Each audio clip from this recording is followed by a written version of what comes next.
Yes students, இன்னைக்கு acoustics lesson 4th question in page 71 பார்க்கலாம். An ultrasonic wave is sent from a ship towards the bottom of the sea. ஒரு wave வந்து shipல இருந்து ultrasonic wave வந்து shipல இருந்து bottom of the sea touch பண்ற அளவுக்கு அனுப்புறாங்க. It is found that the time interval between the transmission and reception of the wave is 1.6 seconds. So நம்ம அனுப்புன wave வந்து ரீச் ஆயிட்டு ரிஃப்ளெக்ட் ஆகி திருப்பி ரிசீவ் ஆகுது இல்லையா, அது வரைக்கும் டோட்டல் டைம் வந்து 1.6 seconds. It is found that the time interval between the transmission and reception of the sound wave is 1.6 seconds.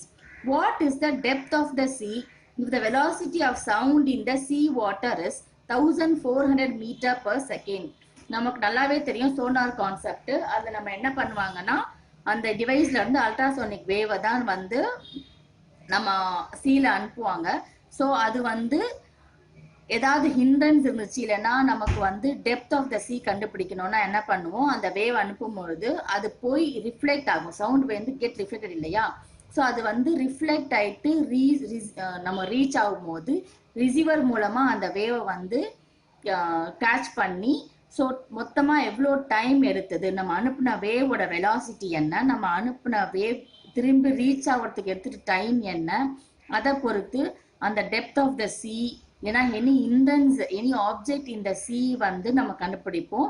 So அதுதான் வந்து சோனார் டிவைஸ் அல்ட்ராசோனிக் வேவை தான் அனுப்புவோம். ஸோ அப்போ அந்த இதில் வந்து எப்படி நம்ம வந்து டைமையும் வெலாசிட்டியும் வச்சுட்டு டெப்த் ஆஃப் த சீ கண்டுபிடிக்கிறாங்கன்றத வந்து இப்போ நம்ம பண்ண போகிறோம். ஓகேங்களா? ஸோ என்ன கொடுத்துருக்காங்க, ஒரு ஷிப்ல இருந்து அல்ட்ராசோனிக் வேவ் வந்து அனுப்புறாங்க.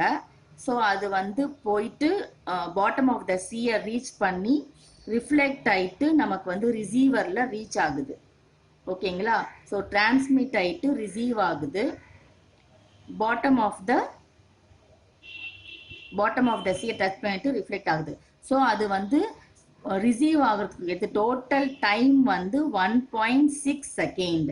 நம்ம அனுப்புன வேவோட velocity speed of sound in sea water வந்து 1400 மீட்டர் பர் செகண்டா இருந்துச்சுன்னா அப்போ டெப்த் ஆஃப் த சீ எப்படி கண்டுபிடிக்கலாம்?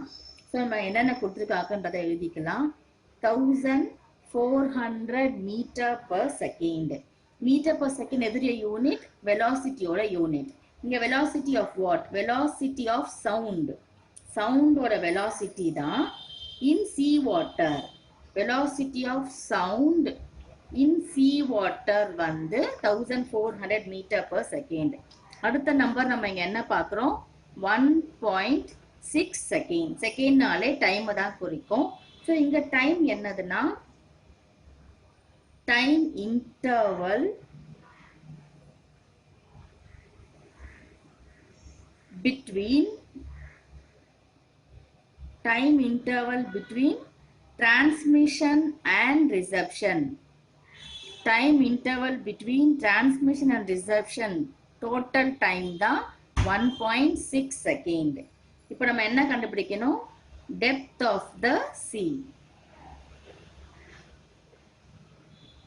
depth of the sea na distance traveled by sound. Depth of the sea எப்படி கண்டுபிடிக்க முடியும், டிஸ்டன்ஸ் டிராவல்டு பை சவுண்ட் கண்டுபிடிச்சாதான் டெப்த் ஆஃப் த சியை நம்ம கண்டுபிடிக்க முடியும். ஓகேங்களா? ஸோ இது வந்து எக்கோ கான்செப்ட் யூஸ் பண்ணி தான் இது பண்ணியிருக்காங்க. Okay, so formula velocity is equal to distance by time. Velocity v is equal distance by time. வெலாசிட்டிக்கு வந்து நம்ம வேல்யூ சப்ஸ்டிட் பண்ணிடலாம், 1400 மீட்டர் பர் செகண்ட். டைம் வந்து 1.6. இது வந்து டோட்டல் டைம் தான் 1.6 செகண்ட். அப்போ இங்கே வந்து டோட்டல் டிஸ்டன்ஸ் நமக்கு தெரியணும். ஸோ இந்த வேவ் வந்து இங்கே போய் டச் பண்ணிட்டு ரிஃப்ளெக்ட் ஆகுது. ஸோ இது வந்து ஆல்மோஸ்ட் டபுள் 2 டைம்ஸ் வந்து அந்த டோட்டல் டிஸ்டன்ஸை கவர் பண்ணுது. ஸோ டோட்டல் டிஸ்டன்ஸ் வந்து இப்போ இது நம்ம வந்து இந்த டிஸ்டன்ஸை டீனா, அப்போ இதையும் ஆட் பண்ணாதான் டோட்டல் டிஸ்டன்ஸ் வரும். ஏன்னா நமக்கு டைம் வந்து டோட்டல் டைம் தான் கொடுத்துருக்காங்க, இதுக்கு மட்டும் உண்டான டைம் நமக்கு கொடுக்கல. So total time 1.6 second na total distance inga enna d plus d. d plus d வந்து நான் 2d நீங்க எழுதலாம். ஓகேங்களா? ஸோ டோட்டல் டிஸ்டன்ஸ் வந்து 2d by t. v is equal to 2d by t. So இங்கே velocity distance by time. இங்கே வந்து நம்ம vன்ற இடத்துல வந்து 1400 மீட்டர் per செகண்ட் யூனிட் வந்து நம்ம வேல்யூ சப்ஸ்டிட்யூட் பண்ணிடலாம். டைம் வந்து 1.6. 1.6 வந்து டோட்டல் டைம் டேக்கன். அப்படின்னா நமக்கு டோட்டல் டிஸ்டன்ஸ் தெரியணும்.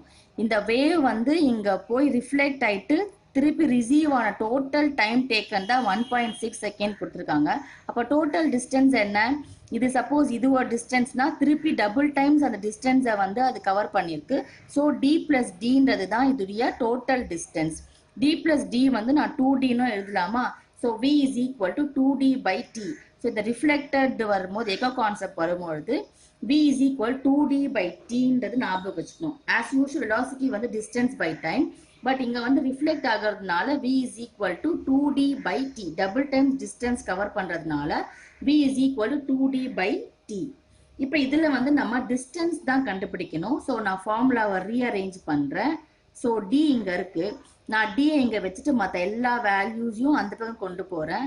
ஸோ t அங்கே போயிடுச்சுன்னா அப்போ அது வந்து மல்டிப்ளிகேஷன் ஆகிடும். So v into t. இங்கே இருக்க 2 வந்து அங்கே போயிடுச்சுன்னா டிவிஷன் ஆகிடும். So v into t by 2ங்கிறது தான் இப்போ ஃபார்முலா. இப்போ நம்ம வேல்யூ சப்ஸ்டிட்யூட் பண்ணலாம். v வந்து 1400, t வந்து 1.6 by 2. ஸோ அப்போ இதில் இது கேன்சல் பண்ணால் 700. 1.6 into 700. 0, 0. 7 6 are 42. 7 1s are 7 plus 4 11. ஒரே ஒரு டெசிமல் பாயிண்ட் இருக்கு. இங்க பாயிண்ட் வச்சு இதை கேன்சல் ஆயிடும். ஸோ அப்போ வந்து 1120 மீட்டர் அதுதான் வந்து டிஸ்டன்ஸ். அதாவது டெப்த் ஆஃப் த சி வந்து 1120 மீட்டர்ன்றது தான் இங்கே ஆன்சர். ஸோ இந்த மாதிரி தான் சோனார் டிவைஸ் வச்சு இப்படி தான் வந்து டெப்த் ஆஃப் த சி இல்லை ஏதாவது ஆப்ஜெக்ட் வந்து ஹிண்ட்ரன்ஸில் ஏதாவது ஆப்ஜெக்ட் வந்து நம்ம தடுக்கிற மாதிரி இருக்கிறான்றதெல்லாம் ஷிப் வந்து எப்படி அல்ட்ராசோனிக் வேவ் வச்சு கண்டுபிடிப்பாங்கன்றதை வந்து நம்ம இந்த சம் மூலமாக தெரிஞ்சுக்கிட்டோம். ஓகேங்களா? தேங்க்யூ.